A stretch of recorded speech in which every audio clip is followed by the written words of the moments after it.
झारखंड मुक्ति मोर्चा के केंद्रीय महासचिव और वरिष्ठ नेता सुप्रियो भट्टाचार्य ने कहा है कि बीजेपी के प्रदेश अध्यक्ष को पहले बीजेपी शासित राज्यों में आदिम जनजातियों की स्थिति का आकलन करना चाहिए और उसके बाद राज्य सरकार को आदिम जनजातियों से जुड़े सलाह देनी चाहिए।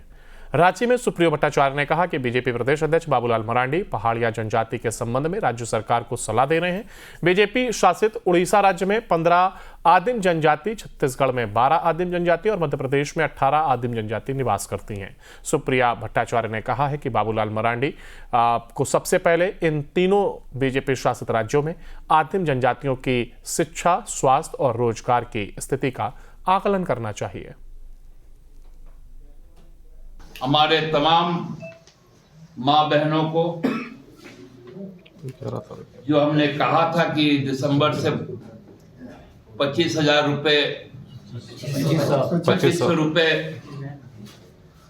मैया योजना, सम्मान योजना के रूप में मिलेगा, उसकी स्वीकृति हो चुकी है।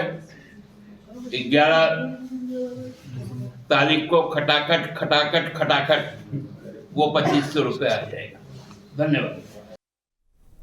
झारखंड मुक्ति मोर्चा के केंद्रीय महासचिव और वरिष्ठ नेता सुप्रियो भट्टाचार्य ने कहा है कि बीजेपी के प्रदेश अध्यक्ष को पहले बीजेपी शासित राज्यों में आदिम जनजातियों की स्थिति का आकलन करना चाहिए और उसके बाद राज्य सरकार को आदिम जनजातियों से जुड़े सलाह देनी चाहिए।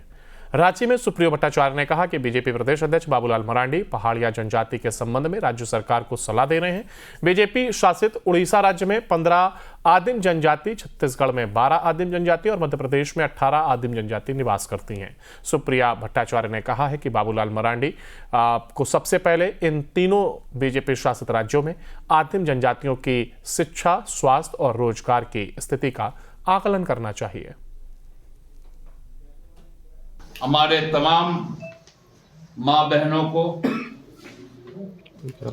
जो हमने कहा था कि दिसंबर से 25,000 रुपये 2500 रुपये मैया योजना, सम्मान योजना के रूप में मिलेगा, उसकी स्वीकृति हो चुकी है। 11 तारीख को खटाखट वो 2500 रुपये आ जाएगा। धन्यवाद।